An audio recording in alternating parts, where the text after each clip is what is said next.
Hi, Gail here from Sober Bliss. I'd just like to introduce our next edition of Sober Bliss Meets when I talk to Liz, who has the online magazine Voice of Calm. Enjoy.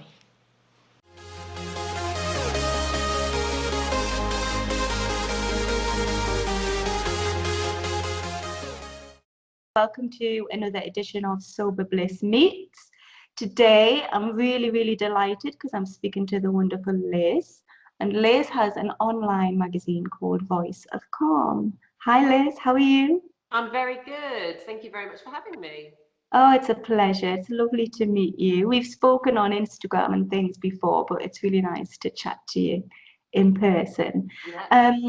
So just tell everybody a little bit about yourself. You stopped drinking quite a while ago now, didn't you? So tell us all about that. So I kind of got to the point with drinking where I just felt that wasn't fun anymore. So I've always been quite a professional drinker, if you see what I mean. So I would take Yeah. drinking as being really quite a big part of my life. I think I took drinking as it being almost like a role. I wrote a piece which was drinking wasn't my pastime, it was my identity, because it felt like that. It was very much sort of a part of who I was. Yeah. And it had been okay for years. I drank since I was legally able to drink, and it had been fine for years. And then about 2 years before giving up, it suddenly became a bigger part of my life than I realised. It's really crept up on me. And I Yeah. think that was where I felt that I needed to regain some control. So I went from drinking socially and going out and drinking and having the odd glass of wine when I was cooking at home to really constantly battling with myself about not drinking more. And I realized that it was almost a relationship I was having with alcohol. So Yes. instead of just thinking, well, I'll have a glass of wine tonight, easy, not really think much more about that. It was, I mustn't drink, and then I would have a drink, and then I'd have another and another, and then I was doing that every day, and I was allowing that to go on for about 2 years. I was living like that. Wow.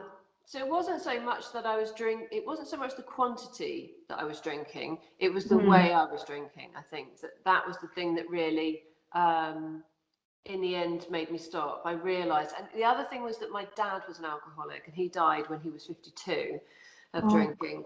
So that had a massive, I knew where it was going to go if I let it go unchecked. I knew eventually I would probably end up like him. So that was really sort of where I ended up in those last sort of months of not drinking. Was really sort of, it was a constant battle, and I didn't want to have that anymore. yeah, I know what you mean. It was similar with me as well. You're constantly thinking about it. Will I? Won't I? How much shall I have? How much can I have? And then you give in, and then you feel bad about it, and that makes you want to drink more. And yeah, it's like a cycle, isn't it, that you It is. can't get out of. So when did you get out of the cycle? How long has it been? So I stopped last year, and I've it's been the most amazing year because I was talking to my husband last night, actually, because it was Valentine's Day yesterday, and we were just chatting, about life, really. And I was saying it just is the gift that keeps on giving, not drinking, because Yeah. I'm constantly realizing things about myself and about my relationships with people, about my connected, my sort of presence, in terms of how connected I am with life. Because I don't Yes. have an off switch now, which was the alcohol. I've had to stay on all the time, Yeah. and that's an amazing thing. So this last year has been it's immeasurable how it's benefited me and my family life and my relationship, and as I'm sure you know, it's an amazing awakening. That's how it feels. It is, you're right, it is. And everything's just more real and you appreciate so much more, even the little things like waking up without a hangover. Yeah. That doesn't never get boring. Yeah. So how did you do it? Did you just say, right, okay, that's it, I'm not gonna stop? Yeah. Or I just yeah. I just so Sorry, I'm not gonna drink anymore. yeah. I mean, I had a row with Mike, with my husband. Mm. Um, basically, it was a Friday night, and my pattern of drinking was to drink every night. And even though I would battle with myself from Monday through to Wednesday, Thursday, Friday, Saturday were drinking nights, even though the others had also been drinking nights, but I would allow myself to drink more. So it was getting so Yeah. out of hand. So Friday night was a real proper drinking night. And I was probably finished a bottle of wine, and then Mike came in from the studio. And so I said to him, I think maybe there was a glass left in the bottle, and I poured it for him. And then I said, I'll open another one. And he said, oh, don't open another one. I don't think I'll even want this. And I was so angry that he wouldn't drink, because it was like, you're going to now justify my drinking because you'll come in, it's Friday night, you'll want to drink and you'll make me feel better about my drinking, and you're not doing it. And I was so Yeah. angry with him. And so I started to tell him how, because he's 10 years older than me, and I started to tell him that I thought that our age gap was actually now, for the first time in 20 years of being together, was actually becoming an issue, because he was obviously too old. And I was still really young and I wanted to party and he didn't. And I was rattling on like this, and eventually he just said, I think I'm going to go to bed. And he went Yeah. off. And I just sat on my own, poured another couple of glasses of wine, and it's like I just woke up. Mm. I just saw myself from his perspective, but from a sort of outer body perspective. And then I Googled, am I an alcoholic? Oh, And really? yeah, and I did 3 online tests, and all of them said seek help immediately. Oh, God. So yeah, and that was it. So the next morning, because I knew he was really pissed off with me, understandably, I woke Yeah. up and he'd gone off. And I called him and I said, can we talk? And he was like, what are we going to talk about? And I said, I'm going to go to AA. So you need to Wow. come back so we can talk, and I'm going to go off to AA. And he came back, and we haven't looked back. It's been amazing. He's been so supportive. And so it was my rock bottom, and it wasn't a very dramatic rock bottom. A lot of people have much worse, but it was enough Mm. for me to go, whoa, what am I doing? Yeah, yeah, that's important. I think it's each person's individual story and their moment. I didn't have a horrendous rock bottom either. Lots of bad things happened, but not one thing kind of, Right. shook me up. It was just like, okay, I think I better put this into some kind of perspective and Mm. stop. Yeah, yeah. But I feel like there is a moment. Well, there was a Mm. moment, but did you have a moment where you sort of thought, so it's not necessarily a rock bottom, but a moment where you suddenly think, I'm not going to be able to do this anymore? Yes, yeah, it was like a moment of clarity. Some people call Mm. it an epiphany, I don't know. But my husband and I, we decided to stop together because our pattern was similar to yours, but it was the both of us every night. We were big beer drinkers, and we drink between us 24 cans of Cruz Campo beer and often wine as well. Mm. But our thing was coming back from the school run, and the kids finish at 2, so by 2:30 that was like wine o'clock or beer Right, o'clock, yeah. and so it would carry on.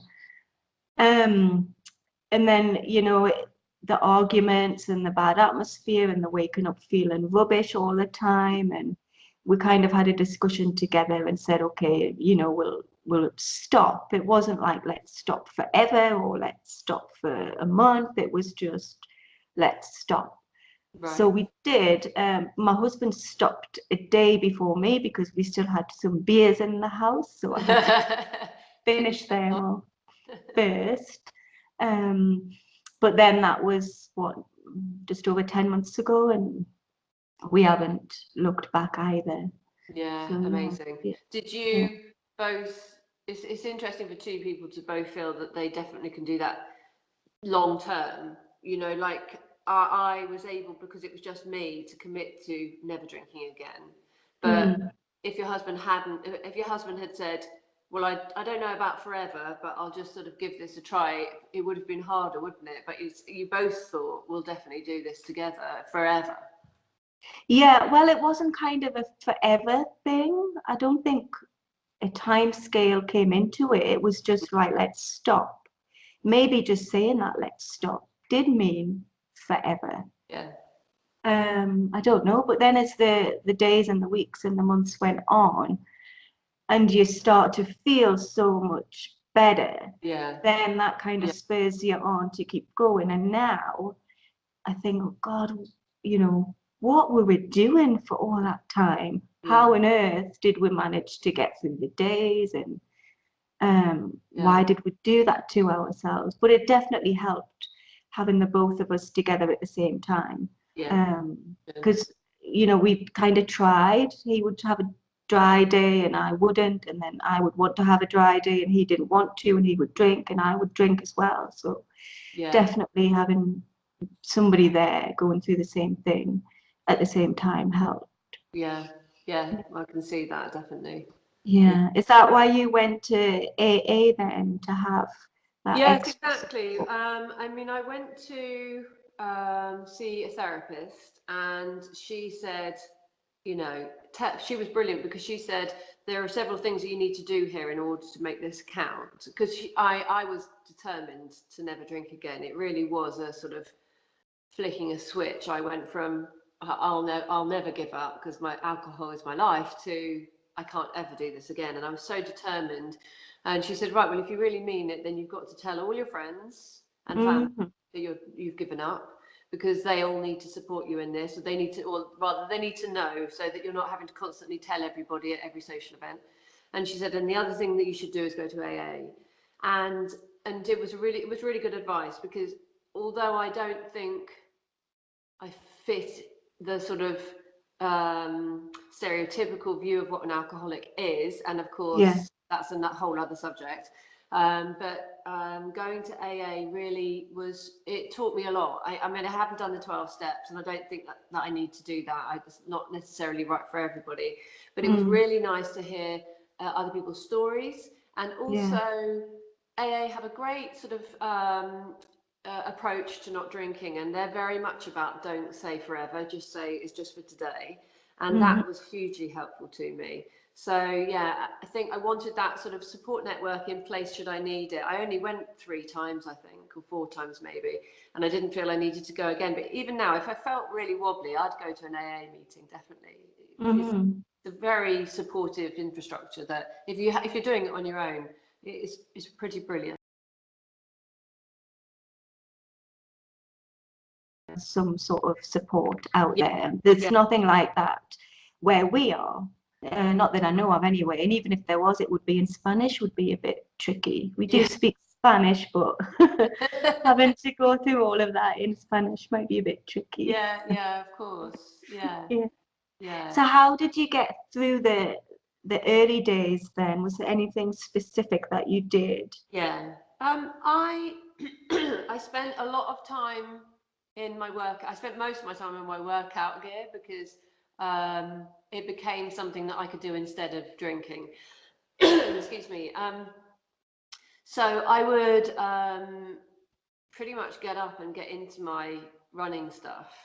And then if I felt like I needed a drink desperately, I would go running. And it's easy for me to do that because I work from home, and we live in a place where you can run around the fields or whatever quite easily. But even doing yoga in your bedroom, anything at all that is physical activity, I think it does release the similar chemicals to the feeling of being a bit drunk does. So it actually does make quite a good replacement. So I did that. Mm. I'd run most evenings because evenings were hardest for me. I was never a day drinker particularly, so every evening would be quite difficult. Um, and I found loads and loads of alternative drinks. So got into drinking lots of kombucha, making kombucha. Oh wow. I've tried every single type of alcohol-free drink there is going. I think you probably have too.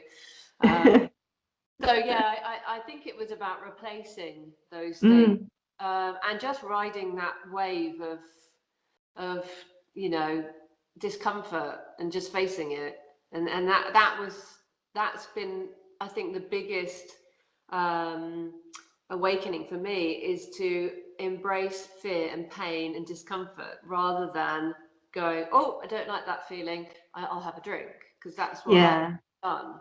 Yeah.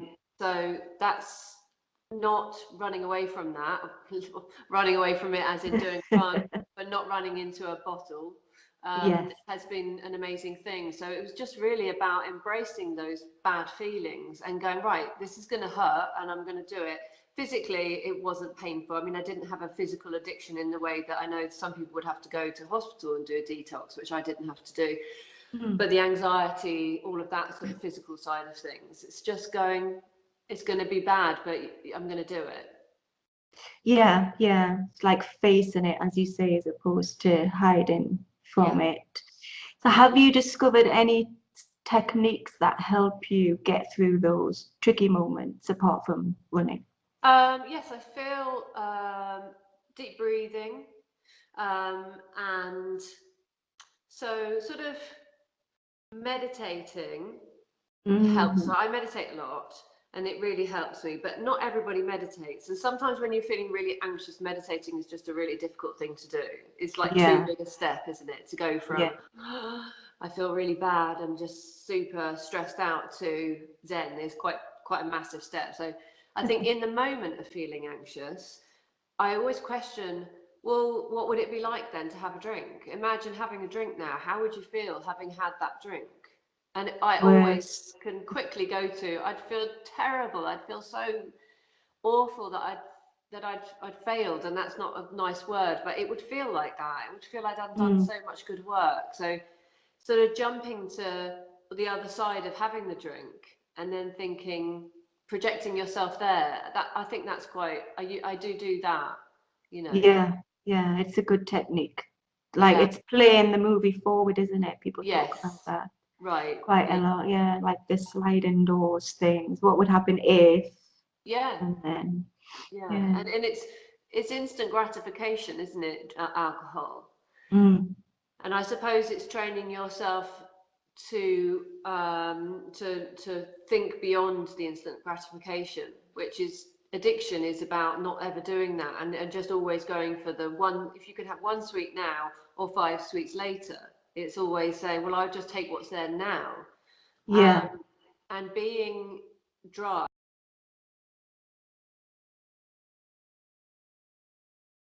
the long term, you do. That's and right. that gets easier, doesn't it? I think. It does. Yes, it does. It's The longer you do it. It doesn't mean that you never long for a drink, but I feel like those moments get further and further apart the longer you go. yeah, yeah. And you just know that it's not going to do anything for you anymore. It's No, like, what's the point? There's no yeah, point to yeah. it anymore. Yeah. So what's the best thing then, do you think, since giving up alcohol? The best thing, there are so many good things, aren't there? Yeah. I don't know what the best thing is. I just feel happier. I just feel like Mm, a happier person. Um, I feel, yeah, that's such a broad thing to say, happier about what, but I feel like I feel like myself, and I don't think I felt like that for a long time. I don't think yeah. I didn't realize how um, lost as a person I was until I stopped drinking. So Hmm. that's kind of it. I think I've met myself again. I've sort of gone, Yeah. oh hi, Where have you know you what I mean? been? Yeah, and it's that's really how it feels. And so going back to that question of like, well, what do you know, have you got any quick fixes for when you really want a drink? Is that I would be sacrificing if I was to start drinking again, and I'm just not going to do that because it's just too good. To Exactly. yeah, I found myself, and I discovered that I like myself, and I'd Mm. be losing that. So it's sort of self-acceptance, I suppose, but it's a deep thing, and it works on so many levels, and it goes into relationships, you know, because I feel happier in myself. My relationship with my husband is better. It was always good, but I think we have a deeper level of understanding. My relationship with my children is better. I feel like I'm a better mum because I'm not so sort of stressed out all the time. So it's there isn't any one thing really, but it's I feel like a happier person. What's your best thing if you have to put a best thing? My best thing, just feeling good, I suppose, about myself, and also physically as well. I feel a lot better physically now. Um, I've started yoga recently, and I do it early in the morning by myself in the dark. And I've always thought, yeah, I'd love to do yoga, but obviously when you've got a hangover, then you're not going to bother getting up, are you? So, but I started doing that, and just the fact that I can do it makes me feel really good. And I'm enjoying yoga. I never really thought I was a yoga type of person. Maybe I'm not, I don't know, I'm still learning, but I do like that time in the morning just to be by myself. And that's helping a lot physically, because I used to have like really big, like truck driver arms. Um, and now I'm getting a bit, normal size arms, and that's just from yoga. So, and the fact that I'm not drinking means that I can spend time doing that, which makes me feel good about myself. Um, and Yeah. my relationship with the kids as well. Sometimes I think back and I'm like, God, where did the time go? I mean, everybody says that because they grow up so quickly, but there's often moments that I just completely forgotten about, or I missed completely because I was drunk or hungover. So probably the best thing is for me to be there for my kids, but like properly there, not just to going through the motions. You're present with them and you're on their level again. Yeah. And It's we've got, so true. yeah, we've got a teenager and a 9-year-old, so there's a bit of a gap there. And I just sometimes think, thank God that I'm not drinking, because I don't know how I would cope with a teenager Oh God, right. if I was drinking. I know how that goes, yeah. And I think that's such a big thing, isn't it? There's obviously a massive mummy wine culture that Yes, it really pisses me off, to be honest, because I feel I've written a lot about how the drinks companies do prey on mum's vulnerability. they do. And I just think it's awful. The advertising, and they've made everything pink now. It's pink gin, and Yeah, it's I saw your post on the pink yeah. gin. It's And I outrageous. just think, women are really suffering for a profit for the wine, for the gin, for the drinks industry, and it was called Mother's Ruin, wasn't it? And it Yeah, seems stopped being called that now. It's it's trendy and cute, and it isn't. It isn't. Women drink too much, way too much, and yeah, British women are among the biggest drinkers in the world. So when it comes to parenting, and I'm not judging anyone, because I was that mum who I would never do homework without a glass of wine. I would always be cooking with a glass of wine. I would never. yeah. Half of my time with my children, I was always with a drink.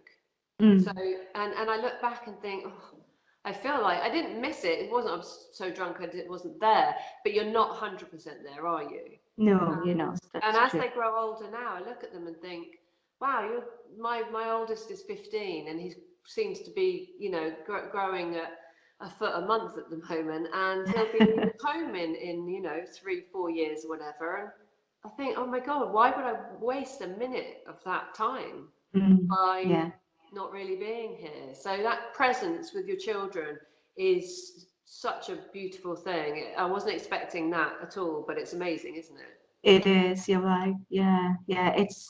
It's just one of the other benefits that just keep coming and coming. Yeah. And like you say, often things happen that you don't really expect, and when they do, you're like, wow, Yeah. yeah. Yes, I'm so exactly. glad that I'm in the moment. Um, Being a good role model. I always worried about the children always seeing me with a drink in my hand. Yeah, And yeah, not really, that's not actually setting a good example, and I knew it wasn't, but everyone else is doing it. So, and I do feel a lot better about the fact that they're not seeing that. I think that feels like a positive thing, really. Yeah, because they they copy you, don't they? They do what you do. Yeah. I wrote a post the other day, and I mentioned that my youngest son, he's 9, he likes to do yoga with me now, and I'm quite happy about that, and meditating, things like that.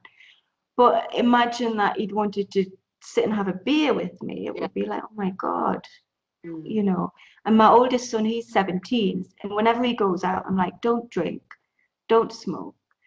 And then I'm thinking, what a hypocrite, because he sees or used to see me drinking all the time. Mm. And he'd be like, well, you're doing it, so why can't I do it? But now he's obviously seen both sides of the story, and he knows that it's much better that we don't. So if I say to him, don't drink, then he knows why, and Yeah. he knows that I'm not being a hypocrite anymore because I don't do it either. Yeah. Yeah. So Yeah. yeah, And it's about so to some extent, our experiences of having struggled with alcohol is actually now serves as a warning, doesn't it? And I don't know about you, but I've been really open with my boys about my addictive nature, and they know about my dad, and my youngest never met my dad, so they know about how he died. And so I do think that hopefully, I mean, I know there's addictive genes, or not one addictive gene, but that it passes down sort of 50-50 nature and nurture. So maybe they'll have a bit of that in them, but hopefully there is some kind of lesson for them in just being cautious about, any substances, really. yeah, and seeing you being awesome without alcohol, I know that's your tagline, will spur them on to realize that actually it's much better without. Yeah. Hopefully they can see that life doesn't, we were brought up in a time of needing of just, it's what you do. It's alcohol is equals fun, and without alcohol there is no fun. And I really hope that starts to change now. More and more people are drinking less in Yeah. certain age categories. So I would hope that sort of association sort of matures a bit. Yeah, I think it will slowly. I think the message will get through. Yeah. And obviously, people like you and I who are passing it down to our children, and then they will carry it on. Yeah. Yeah. Mm. I wanted to ask you about your website, your online magazine, Voice of Calm. Did that come about after you stopped drinking, and what inspired you to do it? Yeah. Yes, exactly. It was because I'm sure you identify with this, that when I stopped drinking, I sort of felt so amazing, and so like I've been given such a gift that I wanted to share it with everybody Yeah. else. Yeah. So, and as you know, there's such an amazing online community of people who have quit drinking and drugs as well, and then they're sharing their stories online, and it's so inspiring. It's a great support network for people. So I wanted to contribute to that. And the title Voice of Calm just came from a hymn that I kept waking up with it in my head, which was "O Lord and Father of Mankind." And the last line of that is "O still small voice of calm." And it just kept I wake up like 3 or 4 times with it, and I kept saying to my husband, "Do you remember that hymn?" And so I wanted to do a website, and I was looking for all sorts of cool names.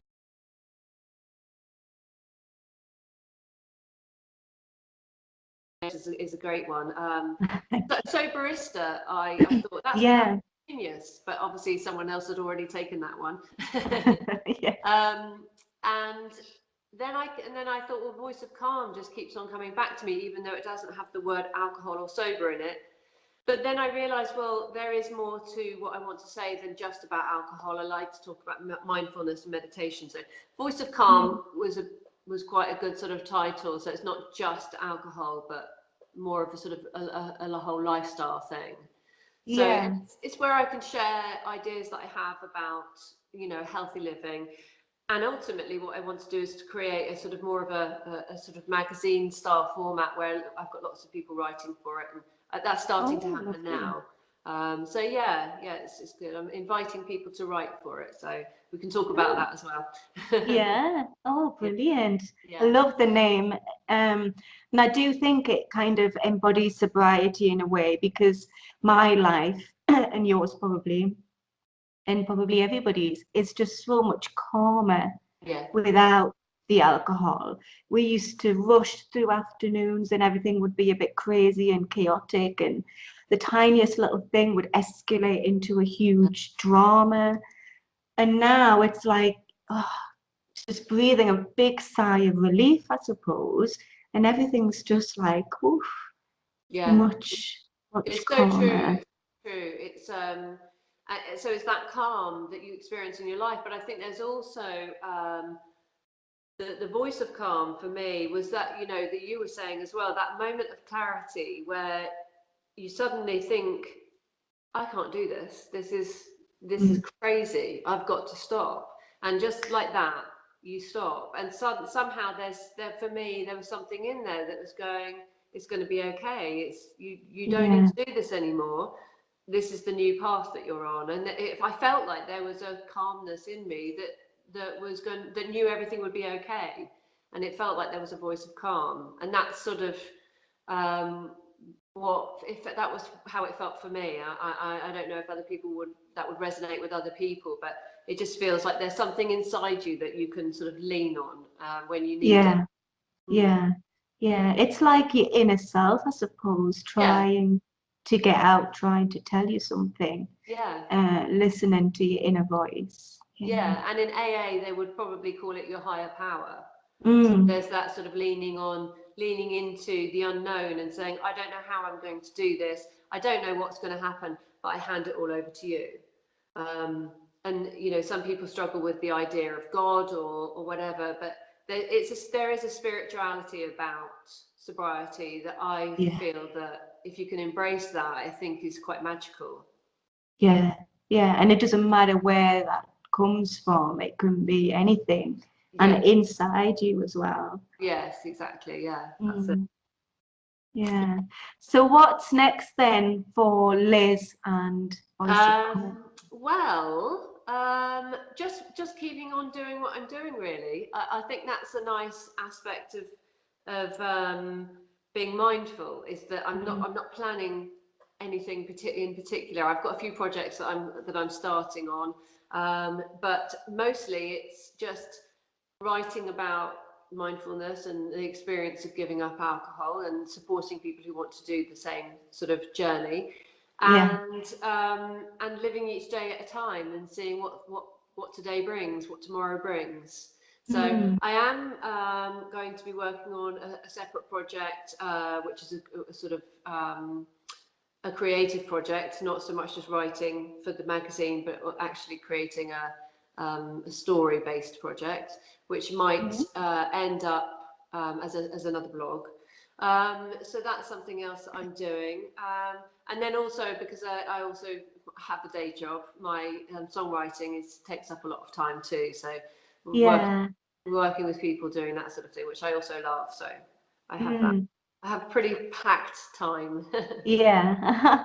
I wanted to ask you actually, since you stopped drinking, did you find that your creativity was affected in any way with your songwriting? Yeah, yeah, yeah. Yeah. It's the opposite of what I would have thought. I really thought that my creativity would suffer because of Mm-hmm. not drinking, and that is so not true at all. It's completely the opposite. It's another lie that we believe that Yeah.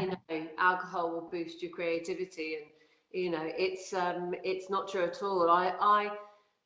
I feel I've written better songs, I think, than I've ever written since I gave up drinking, because I've learned to become less attached to the outcome of everything that I do.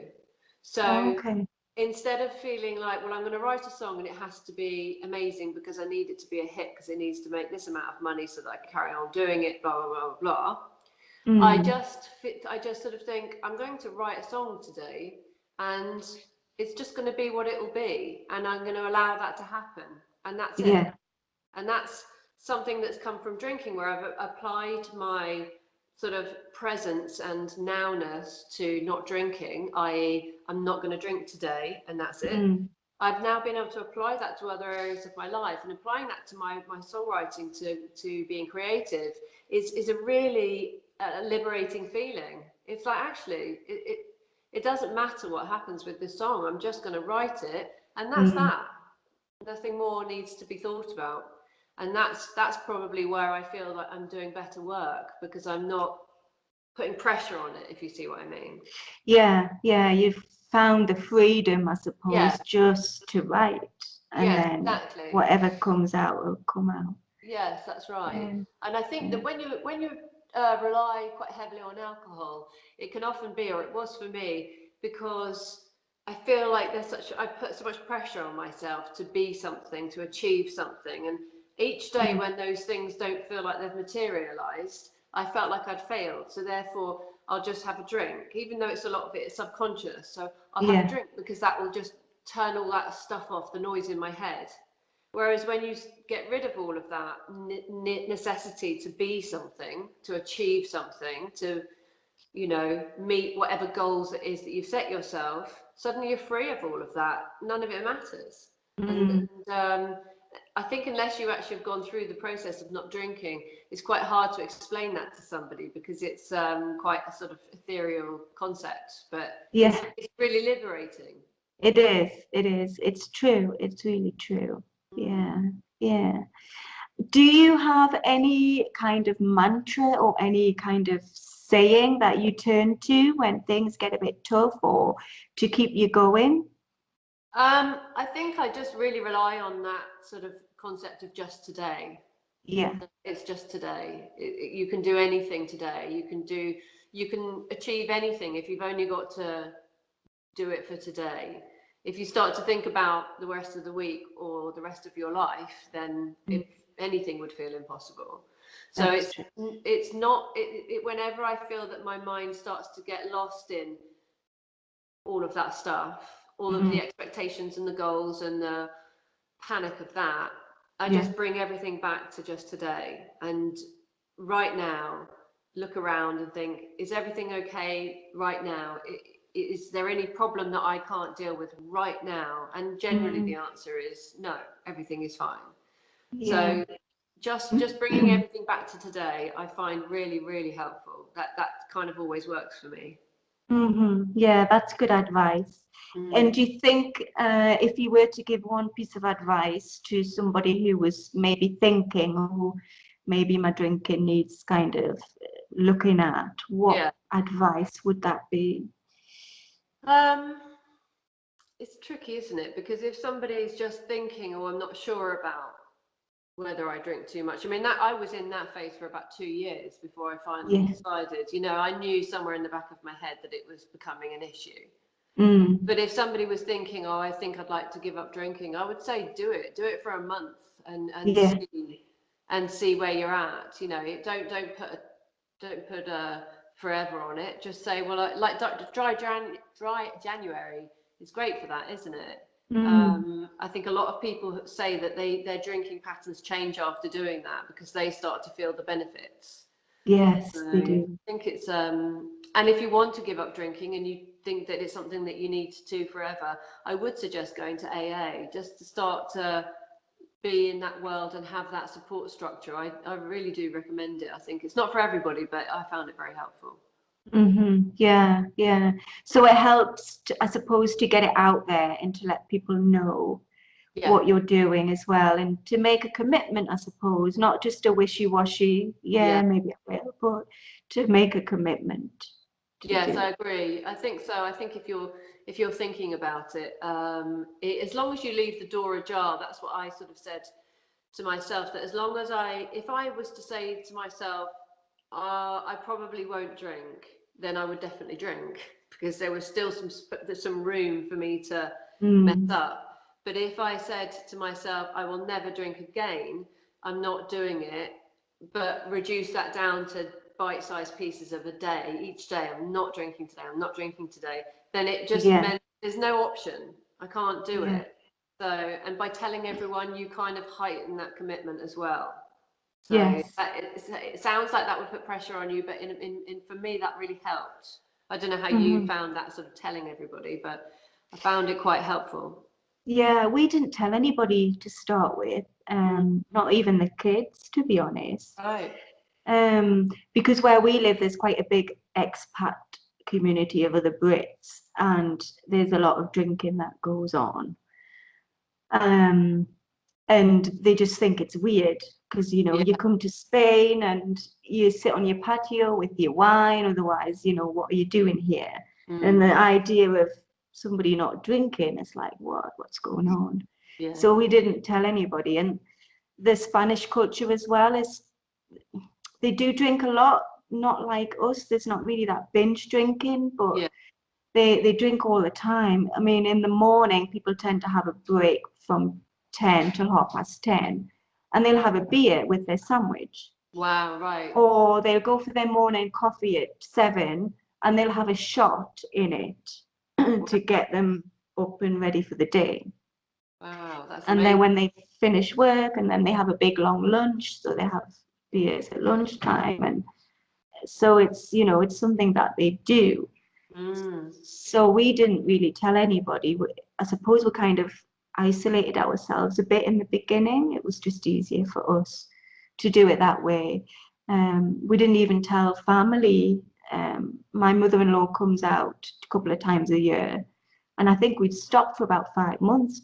And when they came out, we hadn't told them. And they kind of rocked up and said, "Oh, where's the gin? Where's the beer?" And we Yeah. said, "Do you fancy a cup of tea?" And they were like, what's going on? And Yeah. they were like, "What? Can't believe it." Because the first thing that my mother-in-law does is she gets home, and before she's even taken her coat off, she has a gin. So the idea that we weren't drinking anymore, I think it was just a bit too far out for people to cope with. And I wasn't prepared for the kind of, oh, you know, you not that bad, and surely one or two doesn't matter. I wasn't sure how I would be able to handle that. Yeah. So I just didn't tell anybody in the beginning at all. It was just me and my husband. But then don't you? But then you must be getting all of that stuff. Oh, well, but can't you just have one? Can't you be more moderate? You know, Yeah, yeah, that's yeah. hard. I find that stuff the hardest to deal with, really. I think that's one of the most annoying bits about it, to be honest. Because I don't sort of judge people who drink. If they want to drink, that's fine. Yeah. That's up to them. So why are you asking me why I'm not drinking? And Yeah. my mother-in-law, I mean, she's lovely, bless her, but she left a bottle of gin after she went home the last time, you know, just in case. It's like, I don't want Right, it. really? Oh, gosh. Yeah. It's And amazing. it's still there in the back of the cupboard. Yeah, well done. It's just, you know, you wouldn't sort of, if someone says, look, I've given up smoking, you wouldn't sort of say, well, look, I'm going to give you these cigarettes just in case you change your mind. You'd be like, what are you doing? Yeah, It's yeah. just a weird thing with alcohol, isn't it? It's just so It is. entrenched in our culture. Yeah, yeah, it is weird. Yeah. Yeah, I think that's the Oh, difficult thing. I think other people's reaction to you giving up is something that I wasn't prepared for. And I've had a couple of falling outs with people about it, where you're just like, wow, you know, I just was not prepared for people's negative reaction to me not drinking. And yeah. some people react as if it's a threat to their drinking.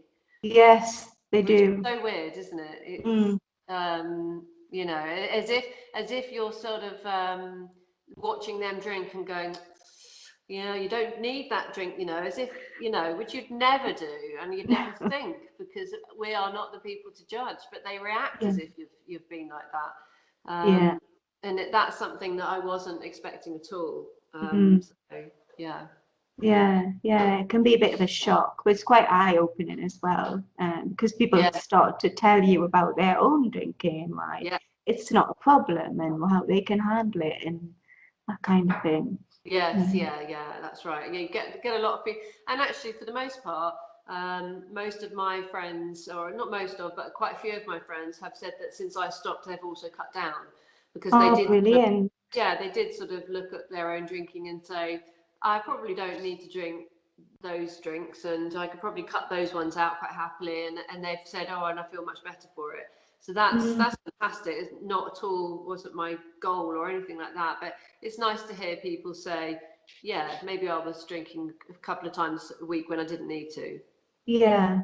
Seeing your kind of positivity and Yeah, how, happy you are kind of spurs people on to yeah, think, yeah, I think, maybe I could do that. yeah, I think so. Yeah. Yeah. Yeah. Oh, well, listen, Liz, I could chat to you all day, but Good. I've got a class coming up soon. So thank you so much for taking the time out and speaking to me. The readers and the listeners are going to love it. It's been really inspirational. So thank Oh, you it's so been great. much. Yeah.